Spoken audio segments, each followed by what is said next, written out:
Es un gusto que estén ustedes con nosotros, acompañándonos para la presentación de este producto que es un resultado de una investigación muy larga que inició en 2011 y que finalmente llegó a este punto culminante.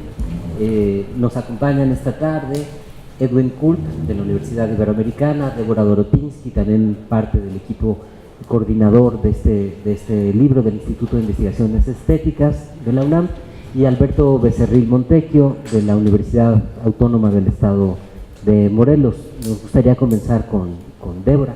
Te doy la palabra a Débora Dorotinsky. Buenas tardes, gracias por acompañarnos. Yo quería platicarles un poco cómo inició este proyecto que culminó en este libro. Y pues en 2011, más bien casi finales de 2010, tuvimos unas reuniones, Dana Levy, Antonio Sirión, Álvaro Vázquez y yo, y compartíamos esta pasión por el cine documental, el cine etnográfico, y empezamos a pensar que quizá podíamos convertir esa pasión en un proyecto de investigación y armar un seminario, trabajar con estudiantes, con otros colegas, y hacer una revisión de muchísimas películas. Teníamos una lista kilométrica para ponernos a pensar juntos qué cosa implica el cine etnográfico el día de hoy y qué implica la experimentación estética como una de las premisas de ciertos filmes etnográficos. Entonces nos reunimos durante todo 2011 en un seminario que se convocaba en el Instituto de Investigaciones Estéticas una vez por mes, de 4 de la tarde a 8 de la noche. Vimos muchísimas películas nacionales y extranjeras, y después de ese primer año pudimos concretar un proyecto PAPIT que la Dirección General de Asuntos del Personal Académico, la DEGAPA de la UNAM, apoyó, y con ese apoyo pudimos continuar, programar un segundo año de seminario para seguir revisando películas y tener discusiones también teóricas con lecturas que fuimos haciendo a la par sobre el cine documental y el cine documental en la antropología, y convocar a un coloquio donde todos los participantes del seminario y algunos invitados de la frontera norte, de la frontera sur. Y entonces, el segundo año realmente trabajamos mucho más duro para que los alumnos, que había algunos de licenciatura, pudieran concretar una propuesta de ponencia para el coloquio, y finalmente el tercer año se realizó el coloquio y nos abocamos a esperar los textos ampliados para la publicación. Esta publicación sufrió muchísimas vicisitudes. Es un alivio tenerla por fin en las manos. Queremos agradecerle muchísimo a Alberto que nos haya prestado la imagen, su fotografía de Teófila Palafox para que ilustrara la portada del libro, y gracias por la generosidad y la confianza. Y pues el libro por fin llega a las manos de muchos que estaban bastante ansiosos por poderlo ver. Creemos que hicimos como equipo de coordinación un trabajo bueno en la escritura de la introducción, además de que hay textos de cada uno de nosotros en el libro. Los otros autores que participan con una temática muy variada son Israel Rodríguez, Anaí Luna, Ana Nahmad, Adriana Trujillo de Tijuana, Gastón Carreño de Chile, Claudine Cyr, que está en Montreal, Canadá, María Fernanda Carrillo, Francisco Javier Miranda de Lenés Morelia, Rosa Marta Aguilar, y nosotros 4 como coordinadores. También me gustaría mucho darle las gracias a toda la gente que fue participando en el seminario.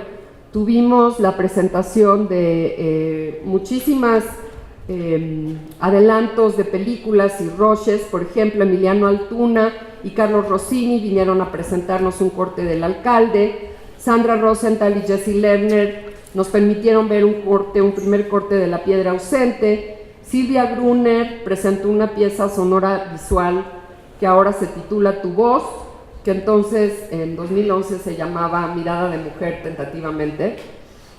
Una pieza muy interesante Christiane Burkhardt presentó los primeros avances de su corto En Camino Tan Uximbal, un proyecto bastante vanguardista. Luis Lupone compartió con nosotros la versión final de Memoria Recuperada de 2012. Carlos Y. Flores vino a discutir con nosotros los trabajos que entonces eran recientes, que hizo al lado de Rachel Sider, Dos Justicias y Vergüenza Kikbal de 2009 y 2012, que presentaban el enfoque etnográfico sobre el tema de la justicia indígena y los problemas políticos de la memoria en Guatemala. Toño Sirión presentó Fuera de Foco. Pudimos ver con Elías Brossois pues creo que ya era un corte terminado de Lebenswelt. Con Magali Lari y Mauricio Guerrero del Grupo Marzo analizamos el registro videográfico Poema Urbano, que es el tema del texto de Dana. Nos sentimos muy afortunados de haber tenido chance de tener a Sara Minter con nosotros, con quien vimos Nadie es Inocente y luego Nadie es Inocente 20 años después, que fue un atracón psicodélico de como 6 horas. Con Mariana Rivera discutimos Sueños de Mayo, con Litay Ortega y Diana Álvarez El Don de la Vida, con Juan Francisco Urrusti analizamos Maracame y Tepú, y también invitamos a un par de cineastas del estado de Oaxaca, Roberto Olivares, que presentó a Silvestre Pantaleón, y a Luna Marán del colectivo Ojo de Agua, quien mostró su producción Ojeada y Me Parezco Tanto a Ti. Y también tuvimos la enorme fortuna de contar con la participación de Axel Kohler y de Ronick, un videoasta indígena chapaneco, que bueno, fueron parte del coloquio, igual que con la relatoría de Alexandra Yablonska, que nos acompañó en ese momento. Y bueno, pues les damos las gracias por estar acompañándonos, a Edwin por haber aceptado con premura la presentación, porque esperábamos el libro desde el año pasado y cuando finalmente llegó, corrimos. Y bueno, muchas gracias. Gracias, Débora. Solo para agregar algunas cosas que Débora ha planteado aquí, creo que es muy importante decir que en este seminario, que es un seminario que aparenta ser un seminario institucional por la participación de la UAM Iztapalapa con Toño, UAM Azcapotzalco con Dana y conmigo, Instituto de Investigaciones Estéticas de la UNAM, a través de Débora, pues la verdad es que también fue una reunión de amigos que fue capaz de convocar a muchos estudiantes que formaron textos, que construyeron textos con nosotros, y lo que empezó como una serie de preguntas, creo que genuinas por curiosidad, acabó convirtiéndose después en un cineclub donde estábamos viendo cosas que nos interesaban, y pasamos después a una fase de construcción de textos y reflexión a final de cuentas. Es cuando el gusto se acaba convirtiendo en academia, y fue un proceso muy bonito. Quisiera darle la palabra a Alberto Becerril Montejo. Muchísimas gracias, Álvaro.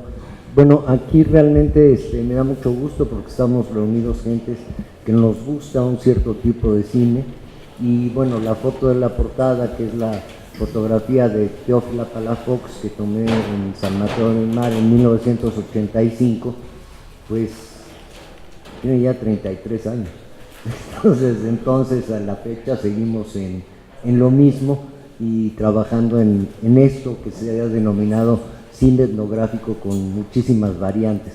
Tengo un pequeño texto que quiero ir viendo. En primer lugar, bueno, pues agradecerle a Toño Sirión la invitación, agradecerle a todos los coordinadores, a Débora, a Álvaro, y todos los coordinadores de este volumen, pues uno, la invitación a la presentación, y dos, me da muchísimo gusto que hayan seleccionado esta fotografía para la portada, ¿no? La portada que bueno, creo que vamos a referirnos un poquito a la foto, ¿sí? Toño había dicho, esta foto es emblemática. ¿Y por qué? ¿Por qué es emblemática, no? Bueno, sintetiza esta fotografía para mí toda una aspiración que teníamos y que veíamos como un imposible a mediados de los 80s. Es decir, ver a una mujer indígena con una cámara de cine, ¿no? Entonces, esta aspiración se planteaba. Hoy en día, pues sí tenemos muchísimos, afortunadamente, muchísimos realizadores, realizadoras, que han trabajado en sus comunidades y las han documentado, ¿no? Pero esta fotografía, digamos que ahorita la vemos como muy normal, en el 85 la veían y decían, ¿qué es una mujer indígena con una cámara de cine? Pues yo contestaba, pues lo que está es muy sencillo, está haciendo una película, ¿sí? Eso es lo que hace. Pero si ustedes ven todas las fotografías del 85 para atrás, si ven fotografías de mujeres indígenas, están atrás de un telar, están en la cocina. Si están cargando algo es un niño o una niña. Si están cargando algo es porque van o vienen del mercado, ¿no? Y de hecho, bueno, ahí Teófila está haciendo una práctica del taller de cine que impartió por Luis Lupone y María Eugenia Tamés, que fue muy importante la participación de las mujeres aquí. Si hubiéramos sido solamente hombres, este taller, porque tuvo una cuestión de género muy importante, no se pudiera haber dado, ¿no? Entonces, personas que estuvieron en el equipo de investigación, mujeres como Cecilia Berzán, María Eugenia Tamés, pues jugaron un rol fundamental, ¿no? Esta fotografía forma parte de una colección de 24 fotos, bueno, yo debo tener como más de 600, pero de una colección de 24 fotos que forma parte del acervo de Eloy CDI Antecine, ¿sí? Y jugó un papel muy importante para Teófila, porque ¿qué hacíamos nosotros? Y yo me haría una pregunta un poquito obligada. Bueno, ¿por qué Teófila se interesó por el cine? ¿Cómo fue que se interesó? Y cómo fue que se hizo este taller, ¿no? Entonces, la colección resultó de mucha utilidad porque en los estrenos que se hacían, se pasaba la película, por ejemplo, recuerdo muy bien, se pasaba en la antigua Cineteca, en la Cineteca Nacional, pasaba en una sala la película y en otra sala estaba la exposición de fotos, y en la exposición de fotos había venta de artesanías. Y Teófila, además de cineasta, era la presidenta de la Organización de Artesanas de San Mateo del Mar. Entonces también podían venir a las presentaciones y vender todos sus productos en la galería fotográfica. Y les iba hasta eso bastante bien en las ventas. No tenemos proyección, no, es una foto de Teófila a la entrada de la Cineteca con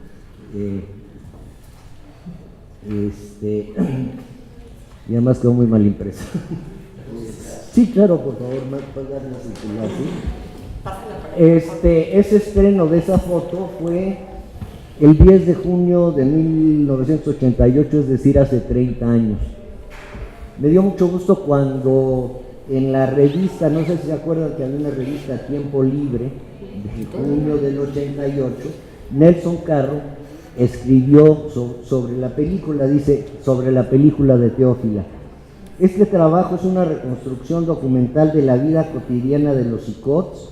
Resulta una obra verdaderamente ejemplar por su sencillez y eficacia y debe de servir como prueba de la necesidad de hacer llegar el cine en forma de expresión, no solo como pasatiempo, a otras comunidades.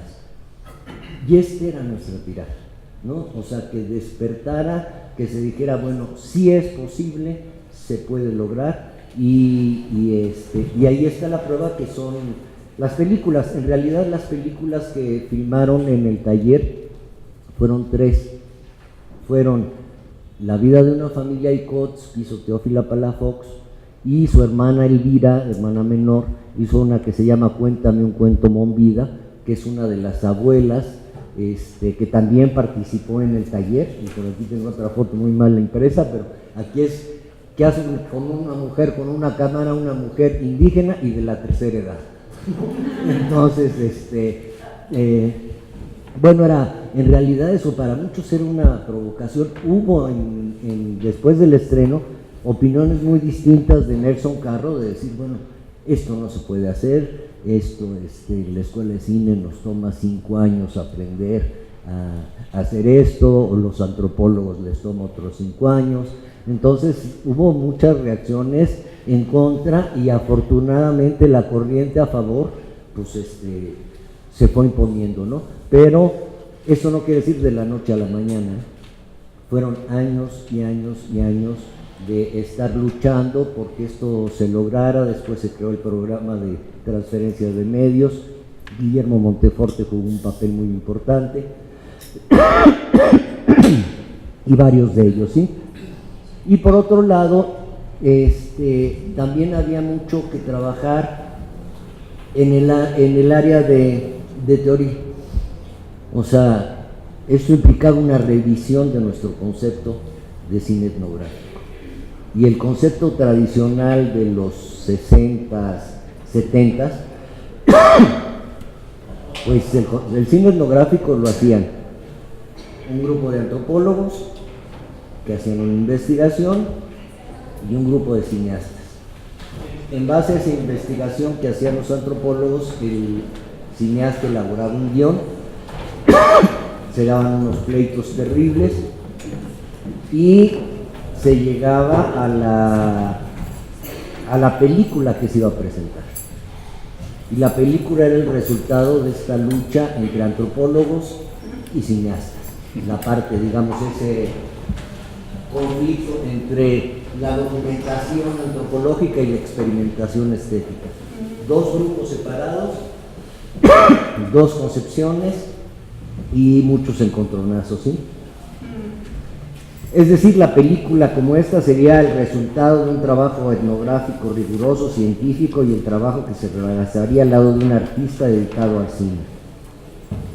Las discusiones respecto a la película serían principalmente entre investigadores y el realizador.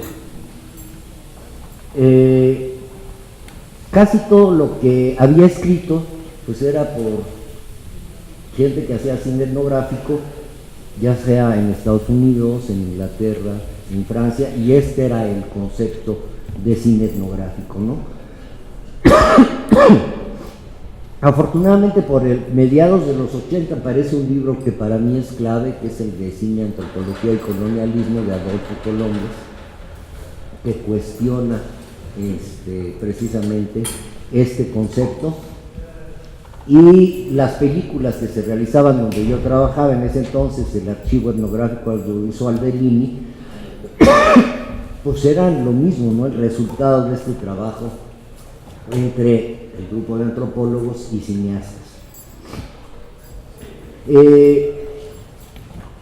Pongo aquí, el Archivo Etnográfico Audiovisual fue creado por Óscar Menéndez y Gonzalo Martínez en 1977, y hay un notable avance respecto a producciones anteriores institucionales del mismo INI, como Todos Somos Mexicanos, en las cuales era una voz en off quien explicaba quiénes eran los representados que salían en la película, ¿sí?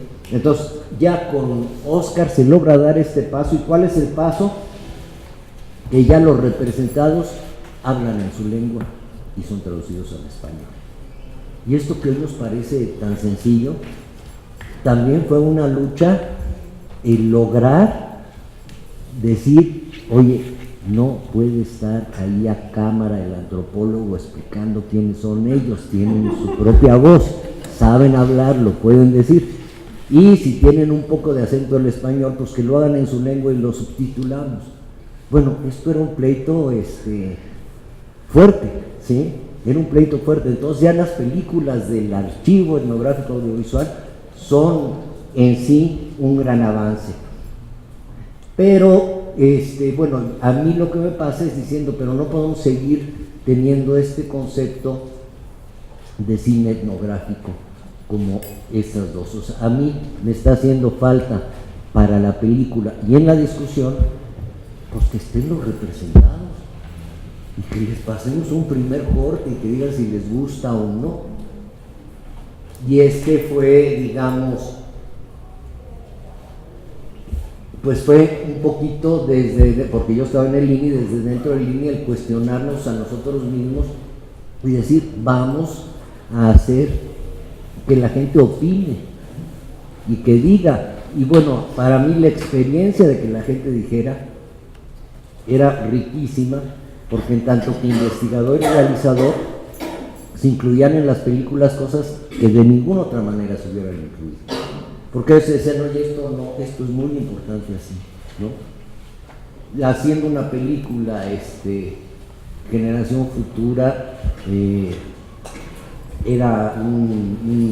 esa fue en la Mije.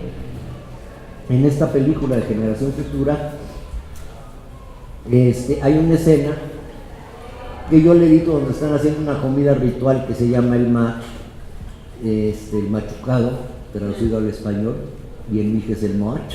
Entonces hacen la comida ritual y yo edité, y el que hace la comida ritual en un momento dado vi que tiraba el primer pedacito, ¿no? Y cuando lo vemos con los miembros de la comunidad me dicen, no es posible, se llamaba Víctor, me dice, que Víctor no haya ofrendado. ¿Cómo que Víctor? Sí, pues es una falta de respeto a nuestra comunidad, alguien que se pone a comer y no, lo primero que hace es ofrendar el pedacito. Y yo lo edité. Mi propio desconocimiento, ¿no? Entonces, pues por supuesto que lo vuelves a poner, porque quedaba él muy mal en su comunidad.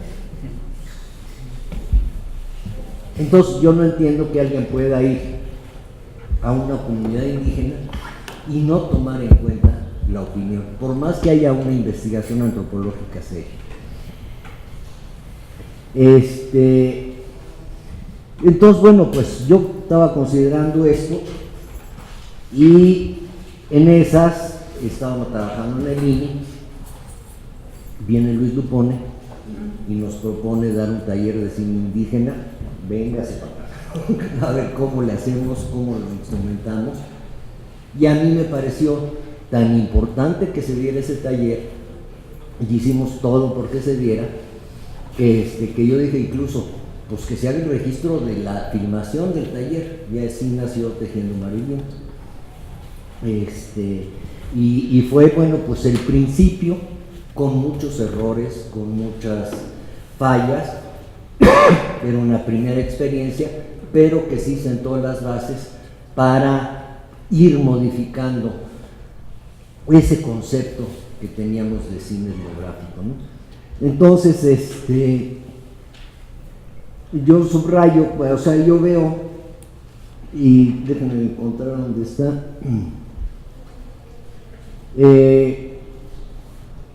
Sí, y leyendo me da muchísimo gusto leer las variaciones del cine etnográfico. Esas variaciones, pues es una variación del concepto de cine etnográfico, en cierta manera, ¿sí? Es irlo ampliando, es irlo flexibilizando, y yo creo que, bueno, dados todos los cambios ocurridos en medios audiovisuales, en la propia antropología y sobre todo en los pueblos indígenas de México, no podemos seguir con esos conceptos que originalmente pues son bastante coloniales, ¿no?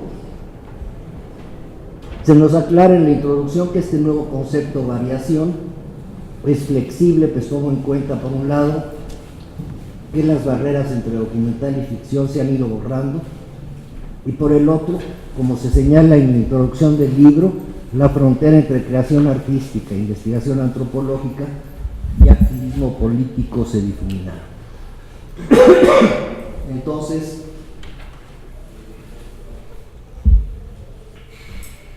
y sobre todo se resalta que es importante tener en cuenta que la naturaleza antropológica de una película no se encuentra solo en el tema o en el tipo de gente que aborda, ni únicamente en el producto final, sino que reside sobre todo en el proceso de acercamiento, de interacción, se me está yendo la voz, de interacción con los objetos representados. será más etnográfica en la medida en que nazca de un encuentro genuino y empatía entre culturas. A mí me parece muy claro, ¿sí? Me parece muy claro, y creo que es ir revisando no solo las películas, sino ir revisando pues también todo lo que es la teoría, ¿no? Y cómo no es la teoría la que no está por acá la teoría y por acá la práctica, ¿no? Ricardo Reis, uno de los heterónimos de Fernando Pessoa, dice: la manera de concebir la obra de arte es ya la forma de realizarla, ¿sí? Y en ese concepto yo creo que, y les recomiendo mucho leer con mucho detenimiento la introducción del libro, porque vale la pena, porque de ese concepto que nosotros tengamos de cine etnográfico van a depender los resultados. Si tenemos un concepto cuadrado, rígido, no ayuda, o sea, el resultado así va a ser, ¿sí? No están por acá, y eso me canso, digamos, de explicarlo con los alumnos, no está por acá la teoría y la práctica, ¿sí? Que los alumnos dicen: no, eso es teórico, yo soy práctico, a mí dime dónde esté el on y dónde esté el off, ¿no? Y esta parte es muy importante, ¿sí? Quisiera pues realmente felicitar a los coordinadores. Creo que es un trabajo muy importante, y creo que, y espero que tengo por aquí otra cuestión que sí me parecían. Pues espero sinceramente que estas palabras, y como se señala en la introducción del libro Variaciones, y las imágenes que se hagan, nos conmuevan, muevan, nos emocionen, nos transformen, que nos hagan pensar y ver el mundo desde otra perspectiva. Muchas gracias por haberme invitado. Por eso de las ediciones, yo también hice una cosa parecida, y esta cosa ingrata de dar los agradecimientos y estar nerviosa que no se olvide nadie. Obviamente olvidé 3 personas muy importantes, sin las cuales este libro no hubiera sido posible. La primera es Michelle Aguilar Vera, que editó el libro junto con Dana y conmigo. Sin toda la chamba que le puso a la edición Michelle, no tendríamos el libro en las manos.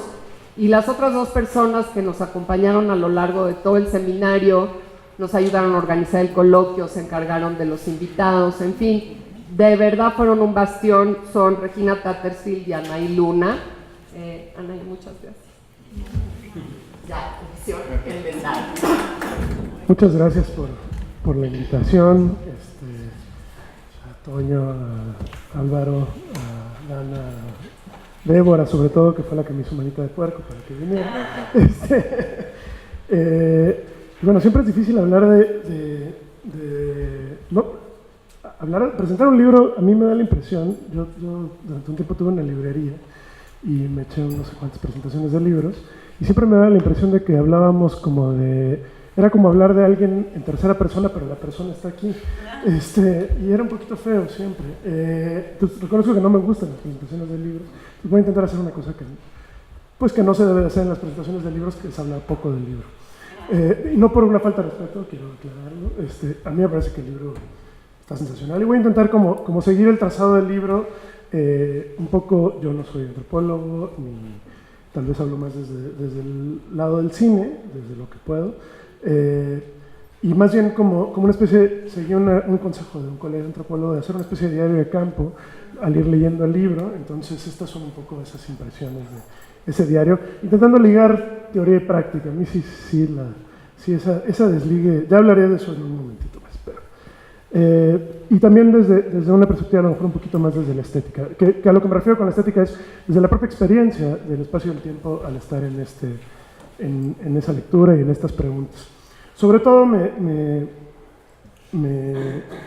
y no quiero dejar de decir lo complicado que es también dar cuenta de un texto de este tipo. Es un texto fantástico, de verdad, tiene 13 capítulos, además de una introducción muy buena.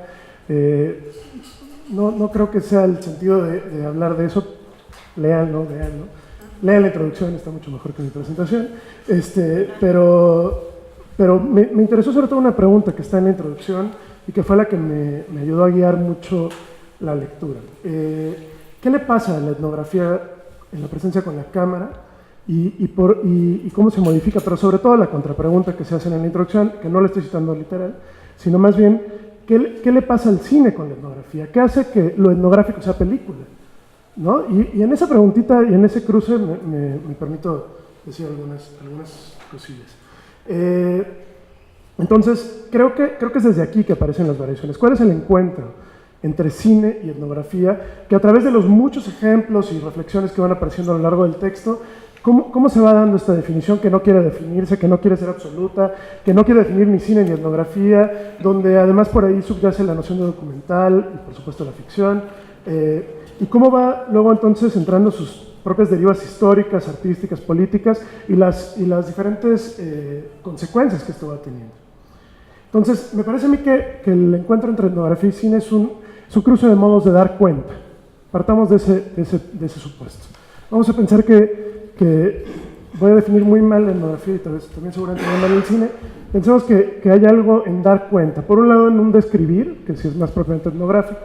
Por otro lado, en esta máquina de la mirada y de la escucha, que de ningún modo solamente registra lo que mira y escucha, ¿no? Tiene un pequeño juego. Y que en este encuentro entre máquina y aparato descriptivo, ¿no? Es claro que el cine podría ponerse al servicio de esta descripción, ¿no? Ya lo decía Alberto en su momento. Puede ir el antropólogo con una cámara, puede aprender a manejar la cámara y simplemente funcionar como un soporte de mayor registro. O incluso la descripción al servicio del análisis cinematográfico, esta cosa de que a veces también pueden hacer los antropólogos, de ver películas y hacer una especie de diario de campo, como yo hice con el libro. La pregunta que resta a estas dos es ¿qué pasa cómo es que la descripción puede estar al servicio de la máquina de ver? ¿No? Y permítanme ahorita solo llamarle máquina de ver, aunque vamos a jugar más con eso. O cómo puede evitar esta forma de descripción. ¿Puede el cine evitar la descripción? ¿Qué pasa cuando el cine se pone al servicio de la descripción? ¿Qué pasa cuando la máquina está obligada a describir lo que ve? ¿No? Entonces quizá el cine etnográfico ya no nos deja pensar tanto en una etnografía primero, déjenme dividir entonces en dos partes esta idea. Primero, el cine etnográfico ya no permite pensar en una etnografía que no considere las máquinas de mirar y escuchar. Aunque el antropólogo vaya y haga una etnografía lo más puramente posible, lo más detalladamente, haciendo sus croquis, como hacen mis colegas ya más antiguos de la Ibero, que Toño sí sabe de quién hablo, muy altos ellos. Y ya ni siquiera ahí puede liberarse de ese aparato de ver. El hecho de que existe el cine etnográfico obliga al antropólogo a pensar en qué se ve y cómo lo estoy mirando.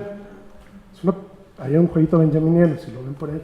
La etnografía, entonces, más bien se convierte en, digamos, por su parte es un modo de traducir la experiencia, ¿no? Esto que los textos antropológicos fundantes siempre llaman como la inmersión o estar mucho tiempo en el lugar, ¿no? En una escritura. Es una metodología para el registro del observador. Por su parte, entonces, el cine es esta máquina que observa y escucha, casi lo hace por sí sola. Incluso más allá de quien observa, muchos cineastas hablan de yo no vi eso que la cámara registró y sin embargo ahí está. Entre ellos, entre la metodología de registro y la máquina que observa, hay una pretensión de verdad en el registro, un cierto ánimo de ciencia positiva que a mí particularmente me aterra. Creo que una posibilidad que plantea el cine en la etnografía es que es su descolonización como disciplina propia de la antropología. A partir del cine y después mucho más con otras disciplinas, la etnografía ya no es propiedad de los antropólogos. Y esto luego les choquea un poquito a los antropólogos. Les cuesta. No quieren soltar a su bebé. Y entonces, más bien, hay que preguntarnos por esta descolonización.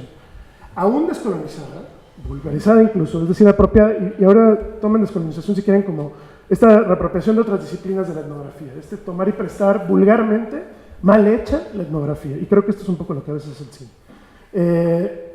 Su punto de vista resulta ahora mucho más difícilmente descentrable, su lugar de enunciación.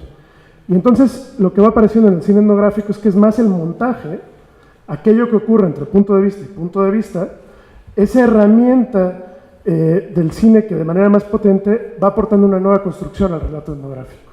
Yo creo que las etnografías posteriores al cine etnográfico ya no pueden no verse afectadas por un cruce de montaje.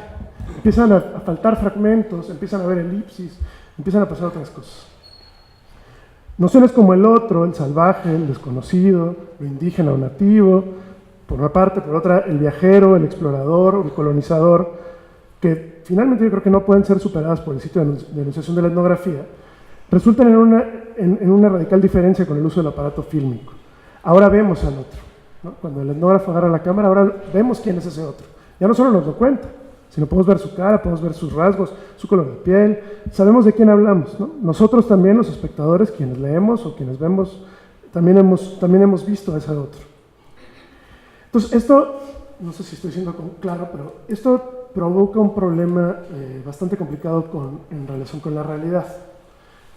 La relación que el etnógrafo tenía con la realidad, ¿no? Él va a escribir, dice Malinowski, ¿no? Y lo hace, puse a leer a Malinowski para venir hoy, y va y lo hace lo mejor que puede, y da el mejor contexto que puede, y hace su trabajo de campo muy escrupulosamente, y desde que se baja en la isla ya está haciendo trabajo de campo y todas estas cosas muy bonitas, generan un nuevo compromiso con la realidad. Ese creerle al etnógrafo ahora depende de una nueva evidencia, que no estaba allí en la etnografía tradicional, ¿no? Si bien ya venía desde el siglo XIX, pero el cine etnográfico le provoca otra diferencia. Y aquí la expresión cine etnográfico parece, y a veces me parece que el libro lo usa así, llevar implícita como la idea de documento. Parece que hay una especie de continuidad entre cine etnográfico y cine documental, con la cual creo que no comulgo. Esta vocación de documentar, sin embargo, me parece que no es lo mismo. Si el cine documental se erige como registro de la historia, y esta es su afrenta principal, por más de que no nos guste, por más de que nos queramos pelear con eso, el cine etnográfico, creo, es un género menor. Y permítanme aquí usar la idea de género menor en el mismo sentido que Deleuze y Guattari usan literatura menor, con esta potencialidad de lo menor que es como subrepticio, ¿no? Que de pronto aparece y ya nos llenó de moho todo el asunto. El centro no está tanto en documentar, como pasaría en el tradicionalmente llamado cine documental, sino en dar cuenta. Y este dar cuenta va mucho más allá de las formas de narrar, que es donde suelen preocuparse mucho las técnicas etnográficas, etc. Y aquí, perdón, paréntesis, pensemos lo que este libro aporta, ¿no? Y el propio, este impulso etnográfico, que creo que es a lo que más me refiero, más que intentar definir la etnografía, estoy siguiendo un poco a Débora y un poco a Hal Foster, en la idea de este impulso etnográfico, ¿no? Que de pronto empieza a aparecer. El libro aporta en este impulso etnográfico este dar cuenta de obras fílmicas que difícilmente son conservadas, o que muchas veces no son conservadas, o siempre están en riesgo de perderse, y entonces de perder esa posibilidad de una contrahistoria de la genealogía fílmica en México. Me parece que una cosa que hace el libro es mantener ahí, poner sobre blanco y negro nombres de películas, nombres de autores que siempre están en riesgo de desaparecer. El cine etnográfico siempre está en riesgo de desaparecer, no así el documental. El cine documental está hecho para su registro, está hecho para su conservación. Yo sé que la misma película puede estar catalogada en los dos, pero permítanme hacer el gesto de pensar que cuando la ponemos pensada como etnográfico, su riesgo de desaparición siempre es muy alto. Porque siempre solo opera en el momento de la descripción, en el momento de dar cuenta. Mientras que, aunque sea la misma película, si la pensamos como documental, está garantizada su participación en festivales, está garantizada su supervivencia, está garantizada su archivación fílmica. ¿Sí me explico? Hay un problema ahí de política pública y de otras nociones, pero que va de la mano de la propia noción de etnografía. ¿Qué implica entonces para el cine a la inversa? Y perdón si mis notas están un poco dispersas. ¿Qué implica entonces para el cine a la inversa su encuentro con la etnografía? ¿Cuál es el costo de que el cine que no se hizo con una perspectiva etnográfica, ahora sea puesto bajo el tamiz de la etnografía? ¿Qué les vamos a preguntar al cine los etnógrafos, ¿no? ¿Qué le van a preguntar al cine los etnógrafos? Y aquí me viene una pregunta, ¿será este encuentro un encuentro primero? ¿Un encuentro primigenio para el cine? Incluso más aún, anterior a la filmación.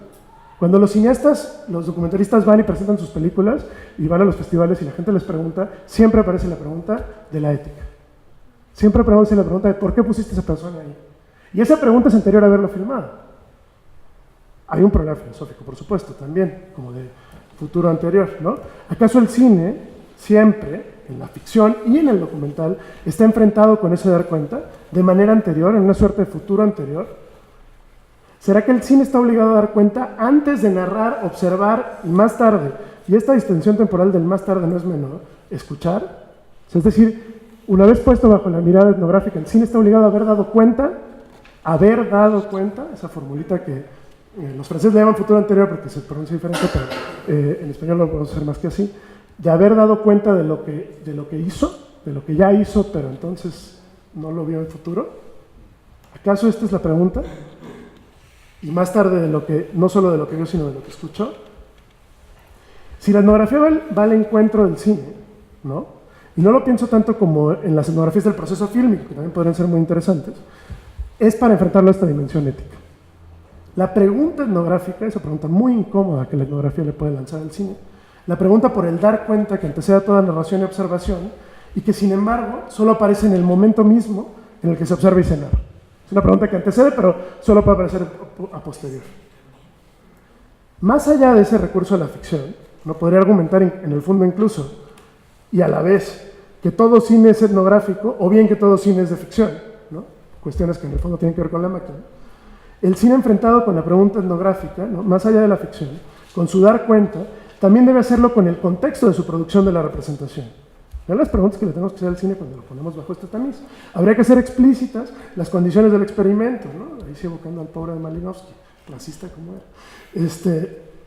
Tal vez la pregunta etnográfica hacia el cine, y más aún hacia la imagen como forma de registro, nos conduce a desvelar estas condiciones de continua evasión que la imagen como documento siempre tiene, de elusividad, de su dificultad, incluso de su imposibilidad de separar las deducciones de las observaciones. Sigo con el pobre de Malinowski.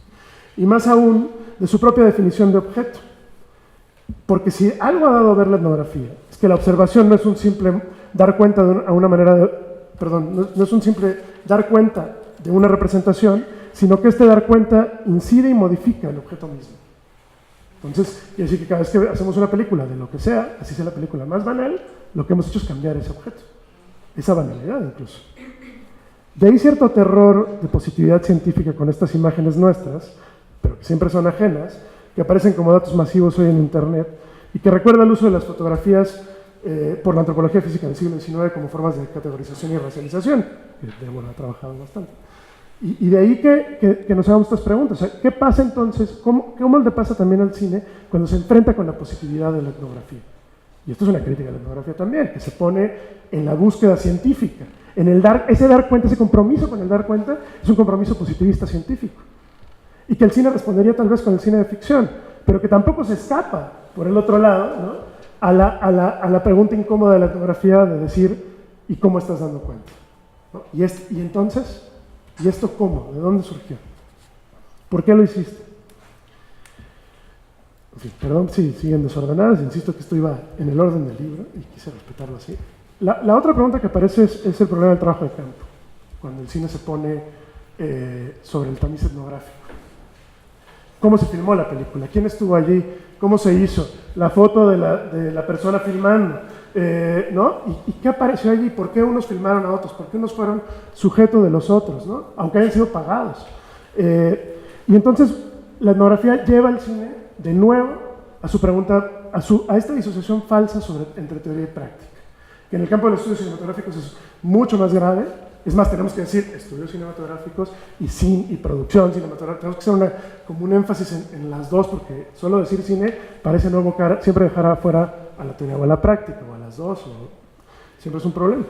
Y el campo de la etnografía no tiene este problema. Entonces aquí hay una ventaja para el cine al ponerse bajo el tamiz etnográfico. Nos recuerda que en su nacimiento el cine y todas sus teorías aparecieron de la gente que lo hacía. Jean Rouch, que está mencionado hasta el cansancio en el libro, hacía justamente eso.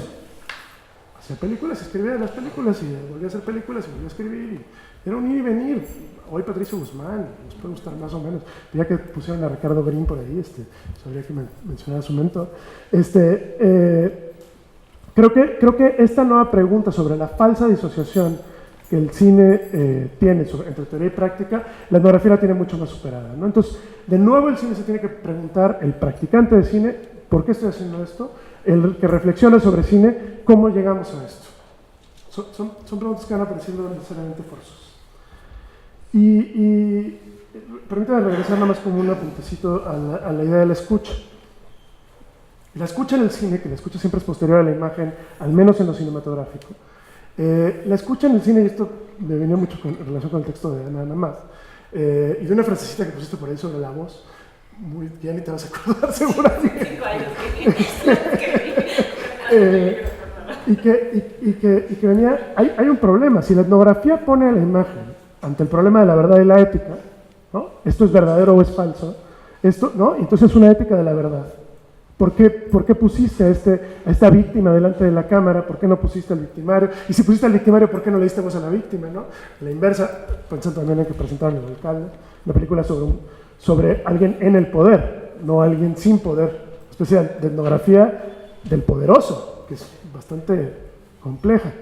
Y que además me tocó hacer curioso el sonido en esa película, y entonces ahora pensar qué es escuchar eso. Entonces, si la imagen pone, si la etnografía pone a la imagen entre el problema de la verdad y la ética, tal vez en el sonido podría recibir el problema de la justicia. Permítame lanzar esto. Es apenas un apunte, pero más que en la enunciación, pensemos en el lamento, en el rumor, en el grito, y en el lugar de inmersión que el cine y cómo el cine etnográfico logra situarnos en ellos, ¿no? Volvamos a ver Sábado de Mierda, volvamos a ver, ¿no? ¿Y qué pasa cuando no les entendemos ya nada y nada más estamos oyendo los ruidos de estos punks que viven en esa, ¿no? Que luego, pero antes escapan en la película de Sarah Minter, ¿no? ¿Cómo van jugando estos rumores, ¿qué hay de clamor ahí? ¿Cómo se clama la justicia? ¿Y cómo eso aparece en la banda sonora y no en la imagen? ¿No? Perdón si dejo más preguntas que respuestas, pero es lo que me pasó con este libro. Entonces me parece que estas son algunas de las cuestiones que intenta abordar este libro y que he intentado recoger en la lectura. Sus líneas, el cine indígena, el pulso de la urbe, el arte y el documento, otras latitudes. Buscan situar la discusión, además, entre México y América Latina, desde aquí. Un gesto que también desde la mirada etnográfica hacia el cine obligan a retomar lo que en México fue una conexión menor, también en ese mismo sentido, y un tanto desligada, y permiten volvernos a acercar con eso que se llamó el nuevo cine latinoamericano, ¿no? Y ese impulso etnográfico que ese nuevo cine supuso en su momento. Y que en México siempre las historias tradicionales del nuevo cine lo dejan muy relegado. México fue un país que no participó fundamentalmente en este movimiento, o participó de una manera muy marginal. Entonces me parece que este libro hace un esfuerzo también por volver a poner ese lugar que en México sí significó la resonancia del nuevo cine en los años 70 y 80, ¿no? Así se rescatan de los márgenes experiencias de colectivos y cineastas cuya profunda conexión con su lugar de enunciación se había perdido en una historia, la del nuevo cine latinoamericano, que no suele considerar a México en su trama. No solo porque se hayan elegido películas mexicanas o latinoamericanas, sino porque el emplazamiento de los autores suele hacer evidente este lugar de enunciación. Yo creo que, no quise decir mucho más, perdón si fue un poco desarmado, pero yo creo que algunas de estas reflexiones pueden ir acompañando a la lectura de este sugerentísimo libro, con un montón de ejemplos, un montón de películas por ver, y una pregunta insistente sobre la mirada, sobre la escucha, pero también sobre la etnografía. Creo que es un vaivén entre las preguntas que van apareciendo a lo largo de los diferentes textos. Creo que hay que leerlo en ese sentido. Muchas gracias por venir. Muchas gracias a Edwin por esta serie de preguntas, reflexiones. Lo debimos de haber fichado, Débora, Ana, Toño. ¿Cómo no formó parte? La verdad es que nosotros, como grupo de trabajo y de investigación, habíamos partido de 3 preguntas muchísimo más sencillas. Las preguntas serían, pero son más interesantes las de Edwin, sin lugar a dudas. ¿Qué es el cine etnográfico? Una primera pregunta. ¿Cuándo el cine hace etnografía? Y otra pregunta era, ¿solamente el etnógrafo y el antropólogo son capaces de hacer cine etnográfico? ¿Puede ser que el artista, a través de sus reflexiones o experiencia estética y performática, hace una reflexión antropológica? Y entonces, en el curso de responder estas preguntas, y muy adecuado como a los intereses y temas de cada uno, trazamos 4 líneas de trabajo generales en este libro, del que me gustaría hablar brevemente. Una línea sería cine indígena en las Américas, con la presencia de cuatro trabajos escritos. Por una parte, el investigador chileno Gastón Carreño hizo un panorama general, una descripción de cómo han sido las producciones audiovisuales etnográficas en América Latina. Es un panorama ambicioso y complejo que cubre prácticamente toda la segunda mitad del siglo XX. En ese mismo eje, cine indigenista en las Américas, Ana Nahmad presentó un trabajo sobre el grupo Ucamao y su trabajo siempre en la raya del cine político, en la frontera con el cine latinoamericano. Claudine Cyr, también miembro del seminario, hizo un trabajo sobre cine indígena en el continente americano, sobre los distintos colectivos indígenas que están produciendo cine hoy en día, y poniendo mucho énfasis a un grupo canadiense, de indígena canadiense, Wapikoni. María Fernanda Carrillo, aquí presente, hizo una reflexión sobre su documental Cantadoras, esta serie de rituales de canto, de duelo de comunidades afrocolombianas, afrodescendientes en Colombia. En una segunda línea de trabajo, hubo trabajos sobre urbe. Esto aquí queríamos un poco incursionar, porque casi siempre que se piensa en etnografía se piensa en un contexto rural, marginal, virgen, y no, la verdad es que muchas veces hay trabajos que se están haciendo sobre la ciudad que tienen un fuerte carácter etnográfico. Toño Cirión presentó un análisis sobre cómo se ha construido en el cine de la segunda mitad del siglo XX una mirada sobre la cultura albañil, desde las primeras películas de los años 70, como Los Albañiles, hasta En el Hoyo, el documental de Juan Carlos Rulfo. Yo hice una reflexión sobre cómo Luis Dupone y Rafael Rebollar, una persona a la que Alberto ha mencionado mucho en su presentación, influido por métodos de investigación sociológica y antropológica, cambia la manera de representar dentro del cine independiente de los años 80, finales de 70, principios de los 80, la forma de representar nuevas personalidades urbanas. Israel Rodríguez hizo un trabajo muy interesante sobre el colectivo El Taller de Cine Octubre y este tránsito de los machines del Grupo Octubre hacia la representación feminista en cosas de mujeres, que como diría Alberto, parece que fue un paso de la noche a la mañana, pero fueron un gran brinco para la izquierda. Adriana Trujillo presentó un trabajo sobre las distintas representaciones en la identidad fronteriza en Tijuana.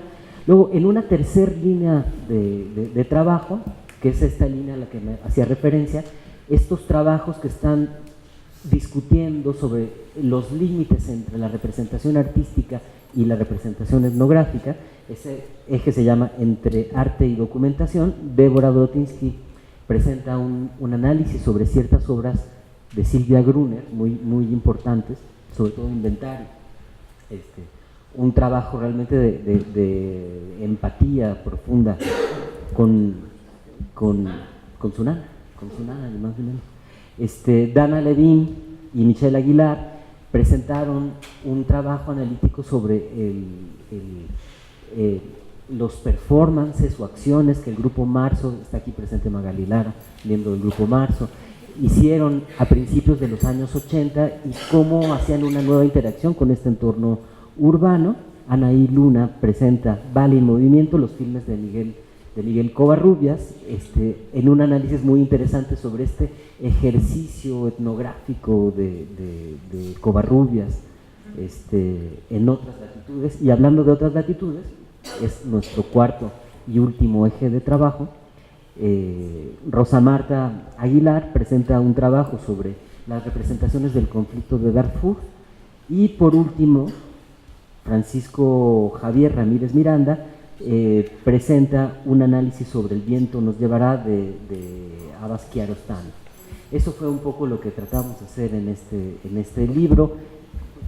Es un conjunto que, a pesar de su aparente heterogeneidad, tiene ciertas líneas de trabajo que apuntan hacia estas preguntas que Edwin acaba de plantear aquí.